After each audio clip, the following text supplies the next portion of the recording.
Hello, and welcome to the third episode of Virtual Weaponry. I'm XNGA Alpha, and I will be your host. In this episode, we will be looking at the M4A1 carbine.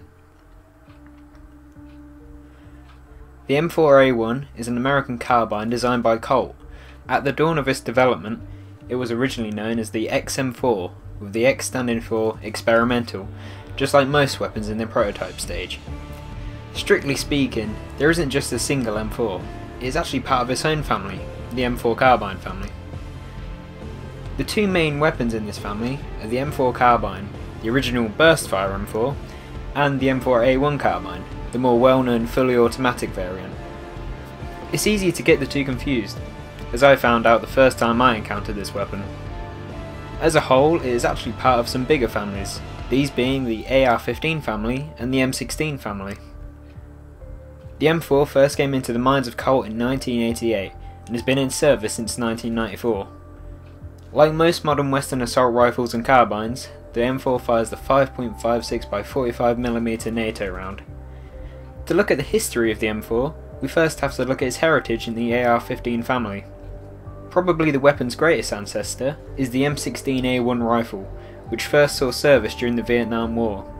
Carbine variants of the M16A1 also saw service during the Vietnam War, primarily the CAR-15 family of rifles.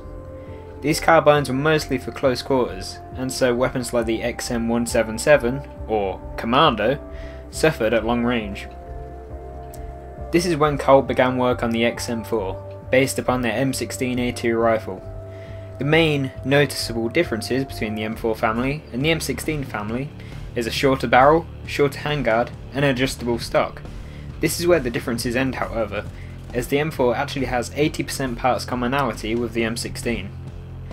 Being one of the staple weapons of the US military, it's no surprise that the M4 has had many appearances in video games. The appearances that I will be covering include Call of Duty 4, Modern Warfare 2, Modern Warfare 3, and Battlefield 3. COD 4, the good old days, eh? Just like the MP5, the M4 was one of the first weapons I got my hands on, which is pretty obvious considering it was one of the first assault rifles unlocked for creator class. Yes, assault rifle.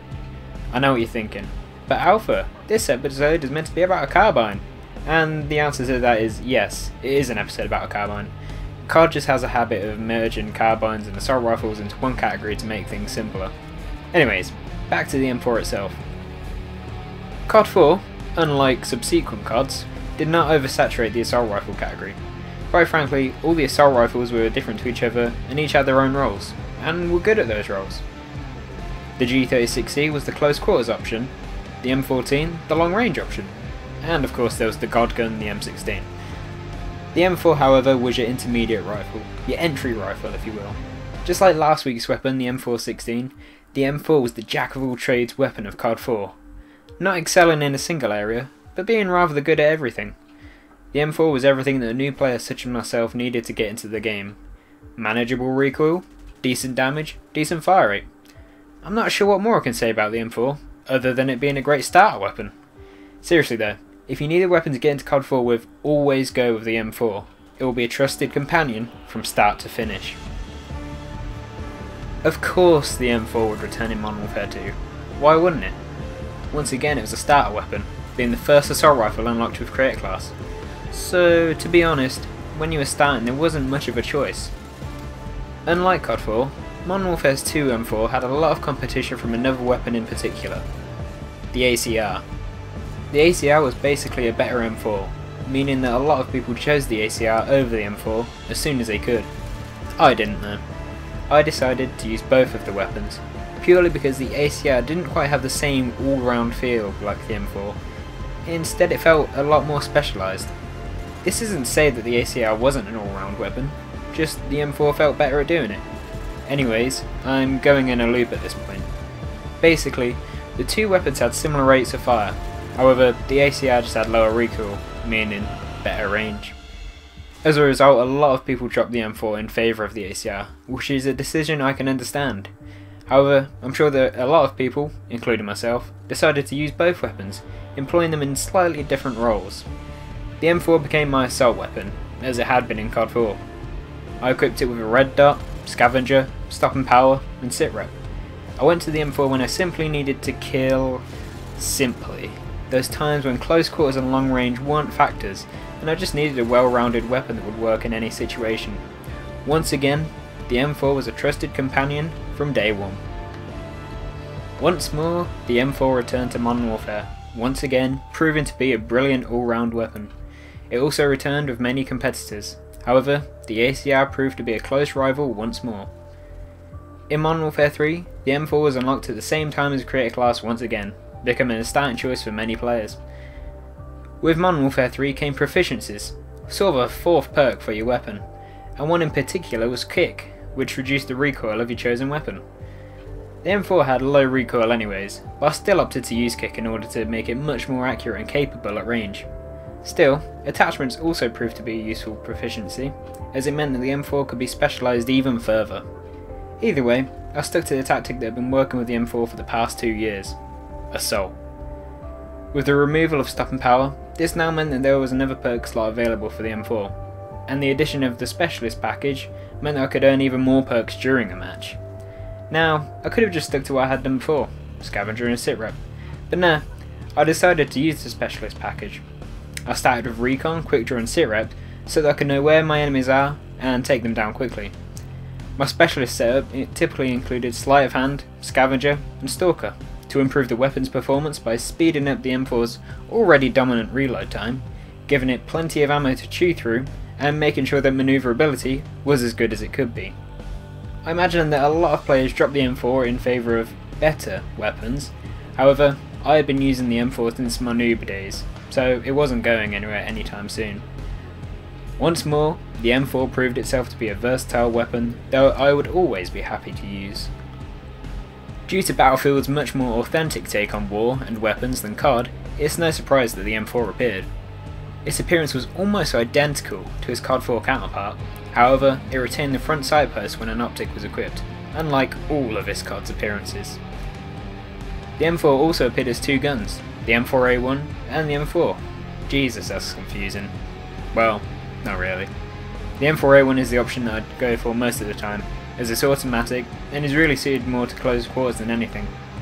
The M4 however is burst fire, which is much more suited to long range, but it honestly doesn't work that well due to its stats as a carbine. If you want a decent burst weapon, you're much better off opting for the M16A4. Anyway, the M4 is part of the engineer kit in Battlefield 3, which is music to the ears of NGA, considering it means that at all times a small or RPG will be available. Oddly enough, the M4 is the first weapon unlocked in the engineer kit if you're on the American side, which draws a parallel to its Call of Duty counterparts. Unlike his COD counterparts however, the M4 in Battlefield isn't quite so versatile or well-rounded. As with most weapons in Battlefield, recoil is much more present and noticeable than in COD. As a result, this means that the M4 isn't quite so effective or usable at range. Oddly though, I'm okay with this. I realise the carbines fall short, so I like to use them in their preferred scenario, close quarters. When I use the M4, it's usually as a backup weapon to the tank that I'm sitting in, or if not that, it will be because the map I'm on is very tight and requires close quarters battle. Still, the M4 can be an effective weapon when equipped correctly, and has easily rose to being one of my favourite engineered choices. My main preference of using the M4 almost always revolves around an assault. Because of the weapon's usual all-roundedness, I like to use the M4 when I'm not sure on a specific playstyle and simply want to be aggressive, which seems to be one of the M4's strong points. While most of the time I will use the M4 as part of an all-out assault, there's no harm in sticking a suppressor on the end of the barrel and taking the battle a little slower, quieter and more reserved. Just like its German cousin, the 416, I like to use the M4 as a very versatile and well-rounded weapon. One of the main reasons that I like and use this weapon is because of its simplicity. It is very hard to find a weapon that is friendlier and simpler than the M4, as long as you're not on the other end of the barrel, that is. As a result, it's no surprise that the M4 is almost always one of the first weapons unlocked in multiplayer shooters. The M4 is always open to new players getting used to the game, however, for a veteran it can be a worthy ally, proving deadly but also providing that much needed challenge. Whether you're on the battlefield or answering the call of duty, use this American workhorse and it will be sure to remain Semper Fidelis. Thanks for watching. Be sure to join me next week when I cover the next weapon in the series, the M249 SAW. I hope you've enjoyed the video, and I will speak to you later.